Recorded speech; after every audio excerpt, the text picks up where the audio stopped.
오늘 아침에 나온 속보부터 좀 짚어볼까 하는데요. 많은 분들 아침부터 정말 깜짝 놀라신 분들 많으실 겁니다. 도널드 트럼프 미국 대통령이 기습적으로 관세 인상을 발표한 건데요. 트럼프 대통령의 트루스 소셜을 보면요. 번역해서 좀 가지고 와봤는데 한국 입법부가 미국과의 합의를 지키지 않고 있다.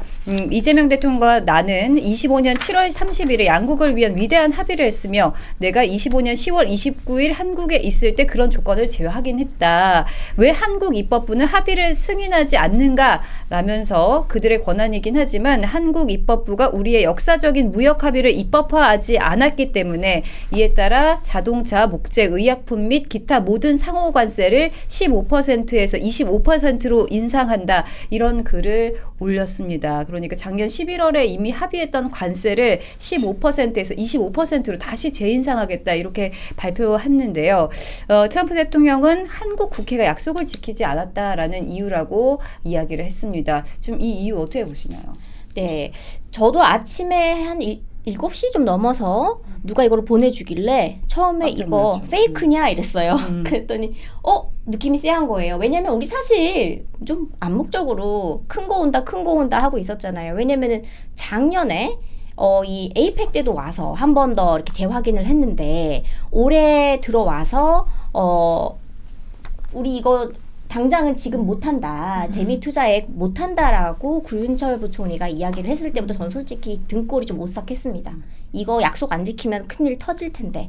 그런데 저는 좀 황당했던 것이 이 이야기가 처음에 딱 이 이슈가 불거지고 나서 민주당 측에서 이 의원들이 이런 얘기를 했었어요. 갑자기 이런 이야기가 나와서 금시초문이다 라고 하면서 그리고 그 금시초문이라는 이야기를 하면서 이것은 뭐 SNS 메시지에 불과하지 이게 공식 채널로 나온 게 아니다 이렇게 이야기를 하는데 아니 대통령이 본인이 직접 썼는데 더 공식적인 게 있을 수가 있나요? 그래서 저는 그게 좀 황당했고 그러면 아무 이야기 없이 갑자기 이런 SNS 글을 올린 거냐? 그게 아니라는 게 두어 시간 전에 보도가 나왔어요. 네. 1월 13일에 배경훈 과기부총리 앞으로 심지어 또 참조인으로는 김정관 산업통상부 장관, 조현 외교부 장관, 주병기 공정위장 다 포함돼가지고 이거 이행하라고 얘기를 했다는 거잖아요. 그런데 중요한 건 여기에 있는 내용에 보면은 이 서한에는 이 온풀법 같은 디지털 규제 관련 입법에 대해서 미국이 우려가 된다. 뭐 쿠팡 사태 관련해서도 그렇고 그런 이야기가 있다라고만 이야기를 했어요. 그래서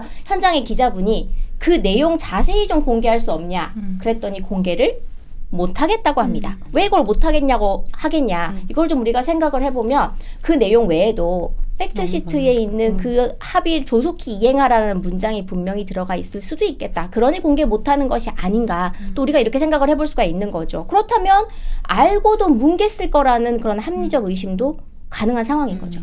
이게 그 작년 정확하게 11월 14일 한국 날짜 기준으로 14일, 이렇게 미국 날짜로 13일에 그 한미 관세 안보 조인트 팩트시트를 발표를 했어요. 그런데 그때 여당과 정부에서 뭐라 그랬냐면 이거는 조약이 아닌 양해각서이므로 국회 비준 대상이 아니다라고 얘기를 했고 야당에서는 아니다 이거 국회 비준 받아야 된다라고 얘기를 했어요. 그런데 그때 정부랑 여당에서 자기들은 국회 비준 받지 않겠다라고 하면서 대미 투자 특별법을 그냥 발의를 한 거거든요. 그런데 이게 헌법에도 사실은 나와 있어요.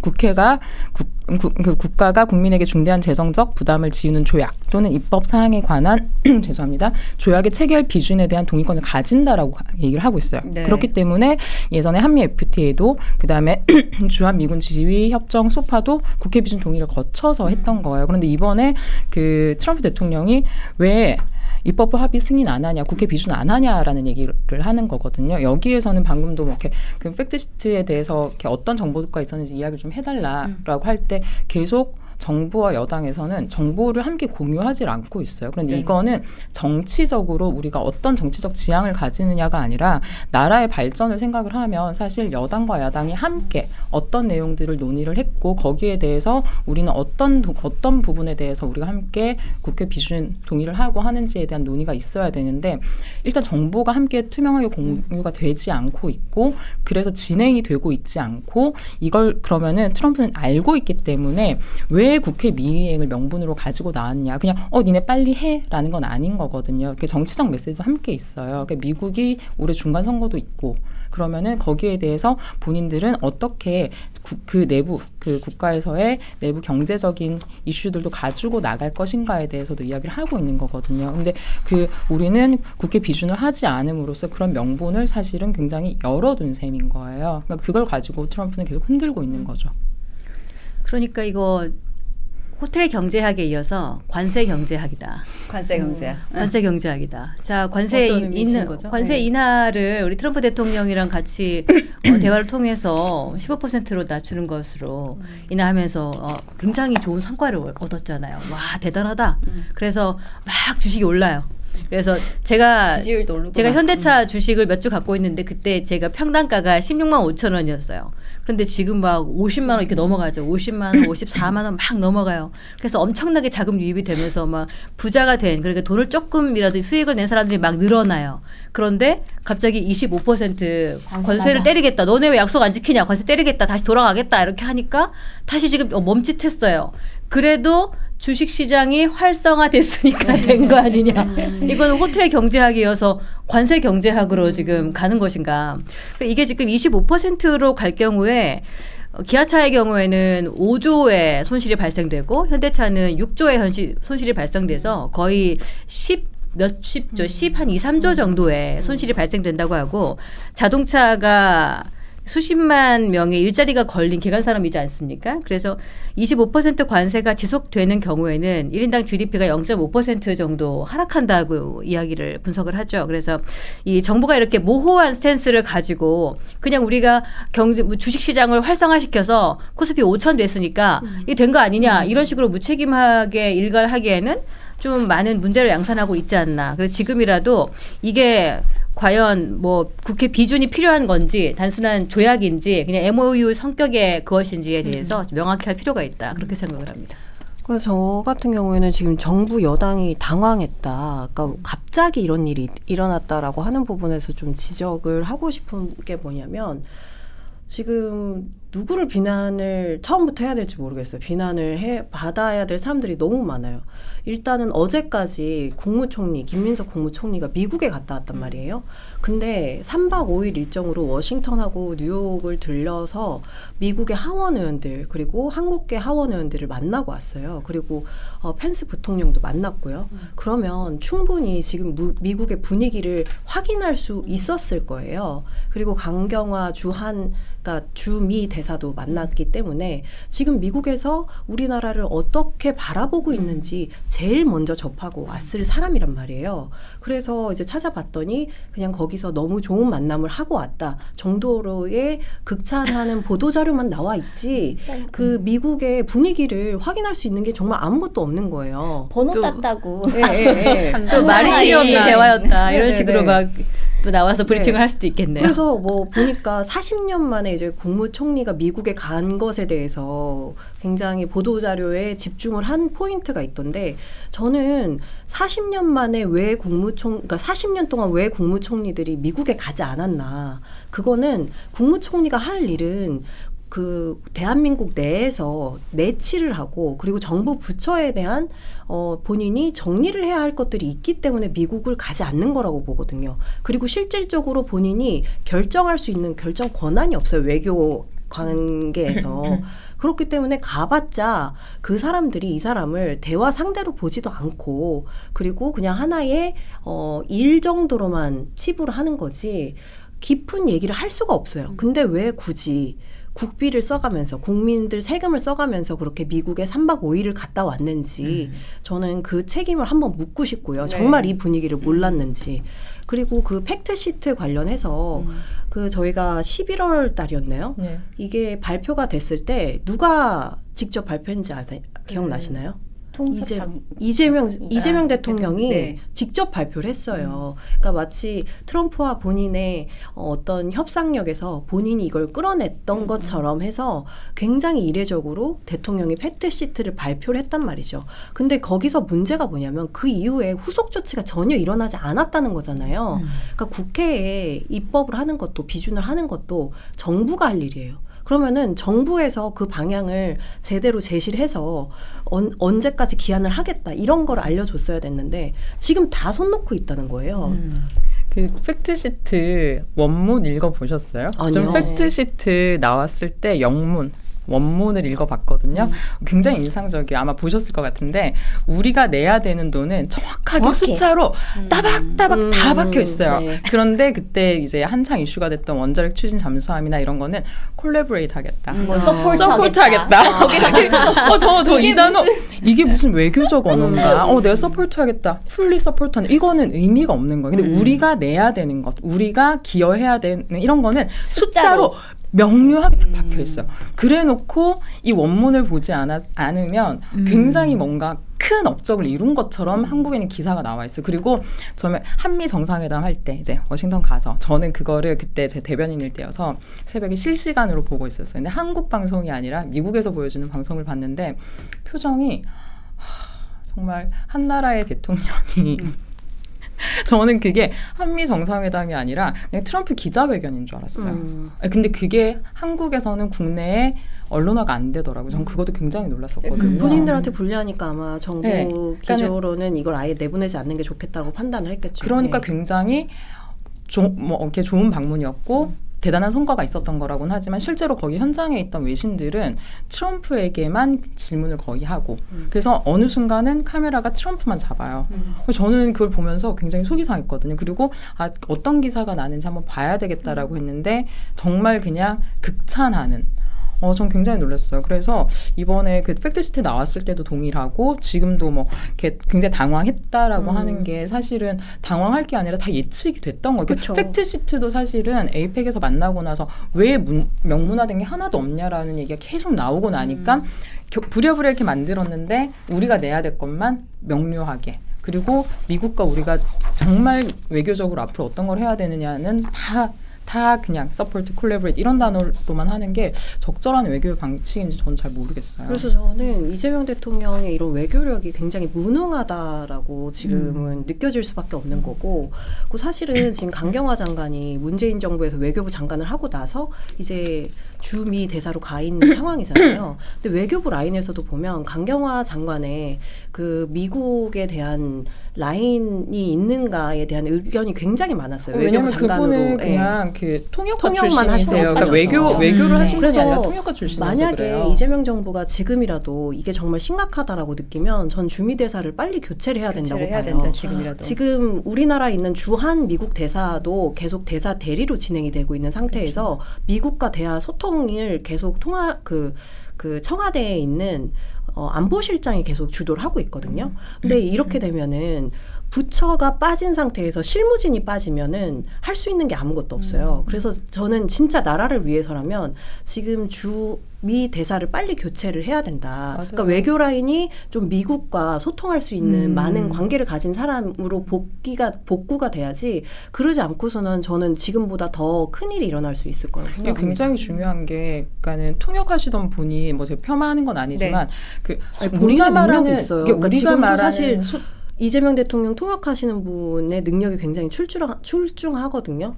그러니까 그런 분들이 없으면 외교가 이루어지지 않는 거예요. 근데 여기서 네. 핵심은 소통이라는 거는 언어의 소통이 아니라 그죠. 외교를 위한 아젠다가 그렇죠. 있어야 돼요. 근데 네. 이분이 그 통역을 하시면서 외교, 한국과 미국에 관련된 외교에 대한 어떤 큰 아젠다가 있느냐를 질문을 해봤을 때 거기에 대한 건 퀘스천이 되는 거예요. 근데 그런 분이 지금 미국에 계시면서 한국과 미국의 어떤 관계를 이야기를 한다라는 건 한계가 있는 거예요. 그러니까 우리가 영어를 잘하고 죄송해요.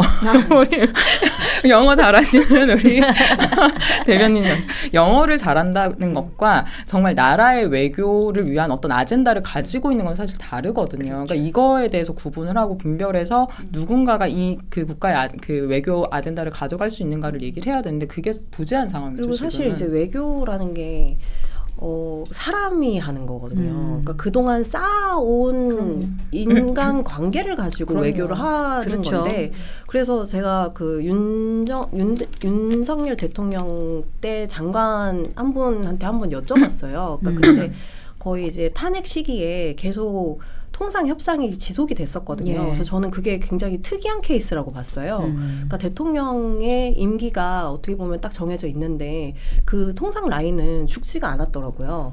그래서 어느 정도 우리가 좀 대화도 하고 그래서 국가 경제에 대한 미국과의 소통 창구가 열렸길래 한번 여쭤봤더니 그러니까 본인이 미국에서 공부를 하면서 만났던 사람들이 이제 지금 트럼프 정부에서 요직을 맡고 있어서 그러니까 소통 창구가 있어서 그냥 어떤 회의를 급하게 잡지 않더라도 그냥 편하게 이야기할 수 있는 관계였기 때문에 그렇게 지속할 수 있었다라고 이야기를 하더라고요. 근데 지금 과연 이재명 정부가 그런 거를 신경을 쓸 수 있느냐 이제 와서 그게 아니라면 빨리 이 외교 안보 라인을 교체를 해야 된다라는 네. 말씀을 이재명 드리고 대통령이 싶습니다. 처음에 대통령이 됐을 때 그 미국에서 이렇게 우려를 표명했었거든요. 그렇기 때문에 이 부분에 대해서는 저 신경을 썼어야 됐다고 저는 보는데 이제 통역하시던 분, 그러니까 어떤 아젠다가 있는지를 모르는 분을 이렇게 미국에 이렇게 딱 요직으로 들이는 것도 그렇고 한미 정상회담을 굉장히 오랜 시간 걸려서 했어요. 사실 네, 이것도 굉장히 맞아요. 이례적이거든요. 그러니까는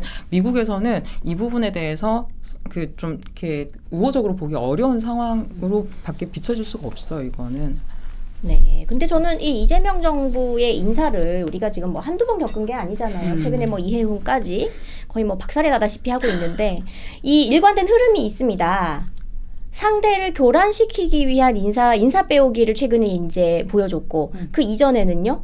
본인 변호인 출신들을 다 썼잖아요. 그렇죠. 로펌, 개인 네. 로펌. 특히 저는 이 주 유엔 대사를 자신의 이 공직선거법 변호인으로 그렇죠. 임명할 때부터 우리 외교는 끝났다라고 저는 이미 생각을 했습니다. 예. 이 유엔 대사가 할 일이 얼마나 많아요. 그럼 이런 지금 엄중한 상황에서는 다른 나라들하고 예를 들어서 뭐 보드 오브 피스 그래가지고 평화협회라고 지금 기구를 다보스에서 만들어서 우리 편 들어올 사람 들어와라. 이제 유엔 못 믿는다. 이렇게 지금 트럼프가 선언을 했는데 22개국 정도는 저요 이렇게 트형 저요 이렇게 했잖아요. 근데 그럴 때 우리는 일본이랑 같이 병먹금을 했단 말이에요. 그럼 이럴 때 주 유엔 대사는 정말 발바닥이 보이지 않을 정도로 각국 이 외교관들을 만나갖고 이 상황을 파악을 해야 되는데 이분 영어 못한단 말이에요. 그러면 뭐 구글 이어폰 새로 출시한 거 끼고 막 할 수 있겠는데 그걸 그분이 하겠냐고요. 아니 그 영어 하니까 아시잖아요. 그럼요. 이게 바로 트랜스레이트 하는 가야지. 거랑 내가 나의 언어로 내가 원하는 그 맞아. 미묘한 맞아요. 그 그런 거야. 미묘한 그 단어를 톤 앤 선택하는 매너. 그 단어 하나에서 대화가 확 달라지는 거. 박근혜 대통령 일화 하나 얘기해도 되나요? 어떤 아까 거? 두 개 박근혜 하셔도 대통령 됩니다. 뭐 그 비선실세 얘기하셨는데, 그러니까 박근혜 대통령이 탄핵 과정에서 굉장히 좀 무능하고 좀 실력이 없는 사람으로 사람들이 많이 폄하를 했단 말이에요. 근데 이제 저는 가까이에서 뵀던 게 많으니까 한 번에 이제 그 외국의 그 대사들의 사모님들과 함께하는 환담 자리였어요. 그냥 서가지고 이렇게 티타임 정도 하는 가벼운 자리였는데 거기서 이제 본인이 한국말로 하시고 그 뒤에도 이제 외교부 출신의 유능한 통역가님이 통역을 하셨어요. 영어로. 그랬더니 내가 쓰고 싶은 표현은 그게 아니고 이걸로 그렇죠. 고쳐주세요라고 그렇죠. 해서 본인이 명확하게 얘기를 하시더라고요. 그러니까 내 의도가 정확히 드러나는 그 단어를 해야 내 감정과 내 의도가 정확하게 전달이 되는 거예요. 그러니까 맞아요. 이렇게 외교를 서툴게 함으로써 트럼프의 정치적 도구가 되는 게 참 안타깝지 않아요? 그쵸. 우리나라가 네. 트럼프가 뭐 최근에 자국민 피살 사건도 일어났지 않습니까? 그리고 앞으로 중간 선거를 앞두고 있는데 지지율은 계속 떨어지고 있잖아요. 그렇게 해서 본인의 존재감을 나타내기 위해서 나 이 정도로 윽박지르면 얘들이 내 말 들어. 이걸 보여줘야 되는데 앞에 그냥 조금 잘할 줄 알았더니 본인 마음대로 안 되거든. 그냥 툭 소리 지르면 킥 소리가 나고 뭐 주식시장 막 이렇게 뒤흔들리고 하니까 이런 모습들을 보여주면 그 나라의 어떤 이미지 그런 것들이 경쟁력이 얼마나 상처를 입겠는가 그런 생각을 하면 아마 외교력이 굉장히 중요한 것 같아요. 네. 이것을 조금 더 객관적으로 갖췄으면 좋겠습니다. 외교력이 굉장히 중요하다 이렇게 말씀해 주셨고 주미 대사도 어떻게 보면은 좀 교체를 해야 되지 않을까 이런 의견도 나왔습니다. 정부가 해야 할 일이 참 많은 것 같은데 자 민주당이 이렇게 해명을 했습니다. 이번 관세가 재인상된 거 이거는 야당 국민의힘 책임이다 이렇게 얘기를 했는데요. 뭘 책임을 아니, 밀어 이런 거 되게 못났지 않아요? 아니 정말 자기가 정부 여당이면서 어디다 미루는 거야. 그러니까 190석씩이나 돼가지고 지금 107석한테 니네 때문에 얘기하는 거 심지어 지금 어느 정부에서 팩트시트 내용 써온 거예요. 처음에 팩트시트 내용 나왔을 때 MOU에 관련해서 우리가 우리가 정말 뒷다리 잡지 않겠다. 무조건 도와줄 테니 내용만 좀 공개해달라고 그쵸. 장동혁 대표가 사정사정 하다시피 우리가 모두 발언을 했단 말이에요. 그쵸. 최고위에서. 맞아요. 근데 우리한테 뭐 종이장 하나 보여준 적 없이 심지어 그 내용을 보여주기 싫으니까 대미투자 특별법이라는 맞아요. 그냥 입법은 정말 잘해. 그러면 입법 완전 뭐 AI야. 네. 그래서 또 그걸 입법으로 추진해서 우리의 이 눈과 귀를 막으려고 하는 거예요. 지금 민주당에서는 대미투자 특별법을 진즉에 우리가 법안 발의했는데 소비 단계에 있고 너네들이 지금 안 해준 거 아니냐라고 우리 탓을 지금 하고 있는데 문제는 우리가 안 해줘서가 아닙니다. 지금까지 많은 입법을 민주당이 했는데 특히 특검법 보세요. 얼마나 일사천리로 진행합니까? 그리고 2차 특검법은 이 대미투자 특별법보다 더 나중에 나온 거예요. 시간차 순으로 했었고 본인들이 발의한 입법이라면 순서대로 했었어도 이 대미투자 특별법이 먼저 통과가 됐어야지 논리적으로 맞는 거거든요. 그걸 우리가 뭐 회방을 놨다? 그럼 우리가 100번 사과할 수 있는 문제입니다. 우리가 무능했다라고 인정할게요. 근데 지금 그게 아니란 말이에요. 그럼 왜 이렇게 이거를 일명 뭉개고 있었나라는 걸 생각해 보면은 이 외국 국가들한테 이 테러리스트, 그러니까 관세를 매기는 것이 부당하다라고 하는 그 미국 내에서의 이 대법원 판결이 곧 나온단 말이에요. 그러면 사실 우리 정부 입장에서는 그 돈 주기 싫으니까 민기적 한 거예요. 그래놓고 이거는 뭐 지금부터는 뭐 저의 뇌피셜이에요. 미국 측에서 이렇게 공개 서한까지 보냈잖아요. 빨리 입금해라. 그럼 한국 입장에서는 정부 입장에서는 이렇게 핑계를 댈 수 있는 거죠. 아, 우리도 돈 주고 싶은데 국회에서 비준을 안 해주네. 그래서 못하는 거야. 그러니까 맞아. 미국 입장에선 그런 얘기를 들었기 때문에 갑자기 새벽에 우리 시간으로 새벽 6시 반에 출소셜에 이 legislature 해서 이 입법기구에서 이걸 안 해주기 때문에 못 해주는 거다. 영어 듣기 하는 줄 알았어요. 영어 듣기 평가. 나 일부러 발음 아니야. 나 지금 일부러 덜 굴렸는데 왜 그러세요? 네, 영어 아니면 생각이 안 나는 거예요. 순간적으로. 네. 거기에 맞는 강의료가 이제 맞아, 통장에 딱. 입금되면은 그쵸. 발음이 되게 좋아지는데 아직 입금 전이니까 입금이 아니고 반만 굴리는 거야. 그냥 살짝 한 건데. 네. 아. 그래서 어쨌든 이게 국회 때문에 니네들이 이렇게 돈을 못 주는 거니까 그러면 우리도 다시 관세 올리겠다라고 한 거잖아요. 그러니까 이런 것들을 보면은 우리를 탓을 할 게 아니고 왜 그럼 미국에다가 한 라인까지 땄다고 자랑하면서 13일 날 나왔던 그거는 왜 뭉갰냐. 그리고 MOU 지금이라도 늦지 않았으니 빨리 우리한테 공개해달라. 오히려 우리가 항변을 해야 되는 문제인 거죠. 그렇죠. 근데 또 이재명 대통령 오늘 국무회의에서 또 이런 얘기를 했습니다. 지금 국회가 너무 느려서 일을 할 수가 없는 상태다. 그래서 지금 못했다는 거죠. 그러니까 오늘 국무회의에서 할 말씀이 그거밖에 없었는지 결국에는 이제 남 탓을 하는 거잖아요. 그래서 저는 대통령이 아까도 이제 수석 회의에서 어떤 이 대미관세에 대한 이야기를 해줄 줄 알았는데 그건 아예 말씀을 안 하셨다라고 대변인이 브리핑을 하더라고요. 근데 저는 이 시점에서 개혁신당에서도 어떤 스탠스를 명확히 해주셔야 되는 게 야당이라고 했단 말이에요. 그러면 이제 거대 야당인 국민의힘 말고 개혁신당 3석에서도 굉장히 이 대미투자에서는 국민의 민생과 연결되어 있기 때문에 어떤 조치를 같이 취해 주셔야 되지 않을까 싶습니다. 아, 저희는 좀 계속 거대해집시다. 네. 아니, 저희는 계속 얘기를 하고 있는 게 이게 뭐 이렇게 사실 팩트시트 나온 이후에 국회 비준 해야 된다라고 하는데 정보 함께 이게 왜 비준을 해야 되냐면 이게 여당만의 책임.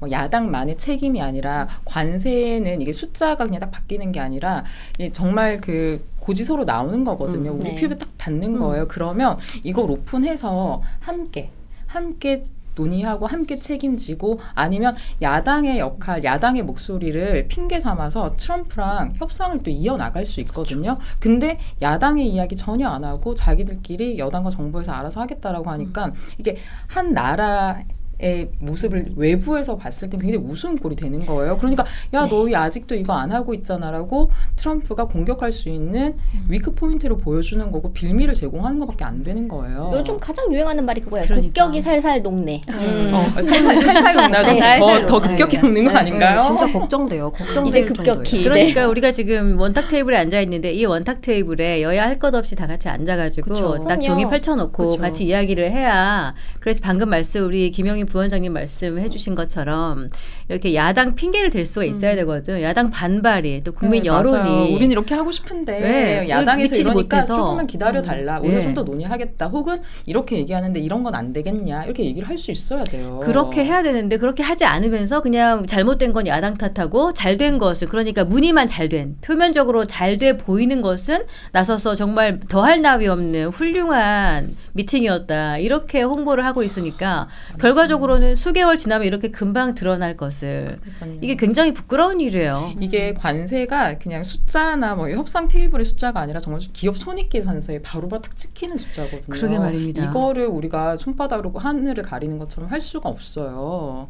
이거에 대해서는 굉장히 정말 단편적으로 보는 것 같지 않아요? 그냥 그 사안만 딱 모면하고 넘어가고 내가 이번에 나가가지고 역대 대통령보다 내가 이 정도의 성과를 얻어냈으니까 이렇게 한번 너네들이 나를 치하해 달라 이런 식으로 해서 뭐 과거에 노무현 대통령님은 정말로 대연정이라 하면 여러 가지 정치인들을 한 테이블에 앉혀놓고 내 권력을 내려놓는 한이 있어도 이런 정치 개혁을 하고 싶다라고 툭 터놓고 얘기했는데 그때는 그걸 받아들일 만한 정치인이 없었던 거야. 뭐 저 인간 미쳤나 봐 이러면서 왜 저래 거짓말이겠지? 아니 그게 근데 진심이었는데. 그런 험한 말을 어떻게 이렇게 우아하게 하시나요?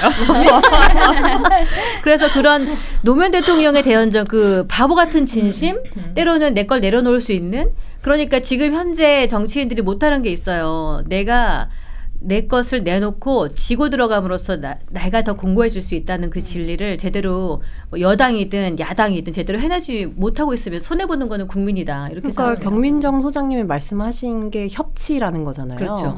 근데 지금 이재명 정부의 협치는 이해운을 장관으로 임명하는 게 협치라는 거잖아요. 그러니까 저는 진짜 협치가 지명철회했어 지금. 네, 그러니까 어쨌든 그러니까 과거 올려서 시점이지만 뜨거운 거 아니야. 네. 뭐 이거 아닌가 봐 이럴 거잖아. 네, 네. 근데 이제 사실 그렇게 뭐 이것도 또 딴 얘기인데 이해운 장관을 그러니까 지명을 하시기 전에 정말 협치를 하고 싶었으면 야당을 이렇게 모아놓고 어떤 사람을 좀 추천을 해줘라라고 하면서 그건 협상을 노무현식인 했어요. 거지. 그렇죠. 아니, 그렇게 근데 하는 게 이게- 협상인 거지. 이게- 협치고 협상이에요. 네. 이게 제대로 된 연정의 방식인 그쵸. 거죠. 그러니까는 갑자기 우리는 이 사람을 지명합니다라고 해서 야당에서도 야당 대표도 이거 무슨 일이야 이게 아니라 함께 먼저 논의를 하고 우리가 이런 관점에서 이런 사람이 필요하니 연정을 하고 싶다. 네. 야당에서도 한번 추천을 함께, 해달라. 도와달라. 그렇게 했을 때 정말 국가와 국민을 위하는 거지 무슨 서프라이즈 하듯이. 그래서 저는 지금 이 이재명 정부가 그건 하고 있는 아니라는 모든 게 거죠. 그냥 정치적인 수라고 생각이 되는 맞아요. 거예요. 그러니까는 공격이지. 이거는 연정도 협치도 뭐 아니에요. 국가와 민족을 위한 네. 아무것도 아닌 거예요. 그러니까 모든 게 지금 외교 라인도 그렇고 경제 라인도 그렇고 다 적용되는 거예요. 네, 그러니까 맞아. 모든 게 그냥 정치적으로 내가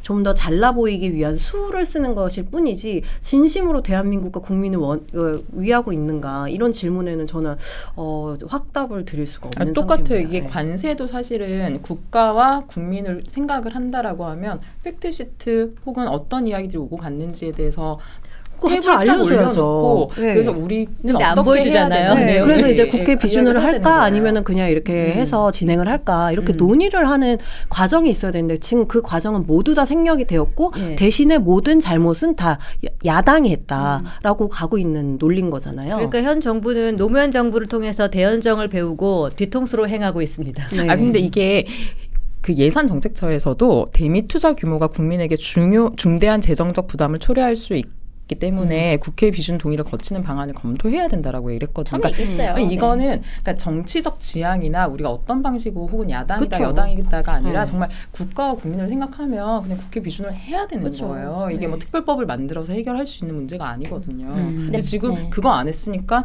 이제 와서 계속 공격받고 있고 흔들면 흔들려야 되고 그런 상황인 거. 근데 이게 그냥 단순하게 갑자기 왜 이러는 거지가 아니라 현대, 기아 혹은 GM 이런 기업들에게는 직접적인 영향이 가고 이게 대한민국 국가의 산업, 고용 다 영향을 미치게 되는 거거든요.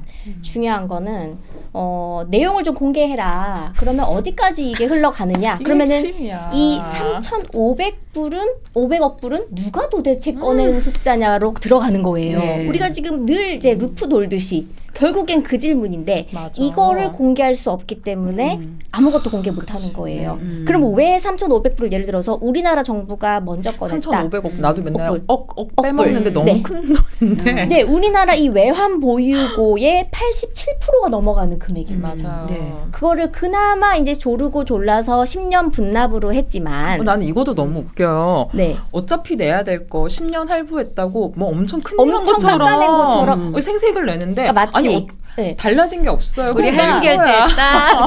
나 우리 10년 할부했어 이건 거예요. 근데 중요한 거는 그 3,500억 불의 숫자를 왜 굳이 그렇게 통 크게 꺼냈냐라는 거를 생각을 해보면 미국과의 관계에 있어서 지금 이 민주당 정부는 증명을 해보여야 됐거든요. 반미 정부 아니라는 거. 이게 지지율과도 이 직결되는 부분이기 때문에. 왜냐하면 우리나라는 지금 휴전국이고 이 안보가 상당히 중요하기 때문에 그러니까 한미 동맹에 대한 이 키워드를 이 정부가 무조건 갖고 있어야 정당성을 받는단 말이에요. 그런데 대통령 됐는데 3일이 될 때까지 미국에서 전화 한 통 안 와. 심지어 한덕수 전 총리 때는 그냥 편하게 전화하면서 너 선거 나간다며? 뭐 이렇게 그렇게 편하게 대화하던 이 트럼프가 3일 다 될 때까지 연락이 안 왔단 말이에요. 우려만 그러면은 표명하셨죠. 그렇죠. 그러면 어떻게든 미국하고 우리는 친해라는 거를 던졌어야 되는데 우리 모두가 아는 사실 트럼프 대통령은 무엇에 가장 흥미를 보인다? 돈? 그렇죠. 그러니까 시원하게 줄게 나 좀 만나줘 이렇게 된 거 아니냐. 그렇기 때문에 우리가 먼저 3,500억 불을 꺼냈기 때문에 이 이야기를 시작도 지금 못 꺼내게 하고 특별법까지 만들어서 우리의 눈과 귀를 가린다. 저는 그렇게밖에는 생각이 되지 않아요.